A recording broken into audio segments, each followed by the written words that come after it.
রবীন্দ্রনাথের সাথে কাদম্বরী দেবীর কোনো অবৈধ সম্পর্কর কোনো রিসার্চ, কোনো উল্লেখ পাওয়া যায় না। তখন শিশু রবীন্দ্রনাথের 9 বছর বয়স, কাদম্বরী দেবী বিয়ে হয়ে এলেন 7 বছর বয়সে, এরকম একটা আমি এক্সাক্ট বয়সটা আমার মনে নেই। ওই বয়সে প্রেম হতে পারে না। 7 বছর 9 বছর বয়সে নিশ্চয়ই কারোর প্রেম হতে পারে না, বন্ধুত্ব গড়ে ওঠে। পরবর্তীকালে যখন কাদম্বরী দেবী বড় হয়, রবীন্দ্রনাথের সাথে বন্ধুত্বটা তো একই রয়ে গেছে, ওটা তো পাল্টাতে পারে না। একটি জাহাজ কেনা হয়েছিল, এটা আমার বলার ঠিক হচ্ছে কিনা আমি জানি না, এগুলো একান্ত ভীষণ ইন্টারনাল রিসার্চের বিষয়। যাই হোক, জাহাজ ওইসবে যাচ্ছি না, এরকম একটা জিনিস কেনা হয়েছিল, সেইটার উদ্বোধন অনুষ্ঠানে সবাই যাবে, ঠাকুরবাড়ি সবাই গেছে। রবীন্দ্রনাথ মৃণালিনী দেবীকে নিয়ে গেছেন। জ্যোতিরিন্দ্রনাথ কাকে নিয়ে গেছেন সেটা আমি বলছি না, এটা বলাটা ঠিক হবে না, ঠাকুরবাড়ির ভিতরকার ব্যাপার তো, এগুলো যারা পড়ে জানবে।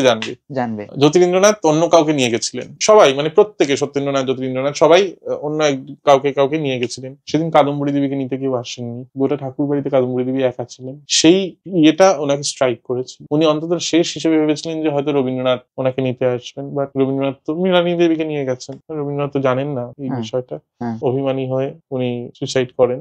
আমাদের জোড়াসাঁকো ঠাকুরবাড়িতে তলার ঘর। এবার তুমি বলবে রবীন্দ্রনাথ কারোর প্রেমে পড়েনি? প্রচুর লোকের প্রেমে পড়েছিল রবীন্দ্রনাথ।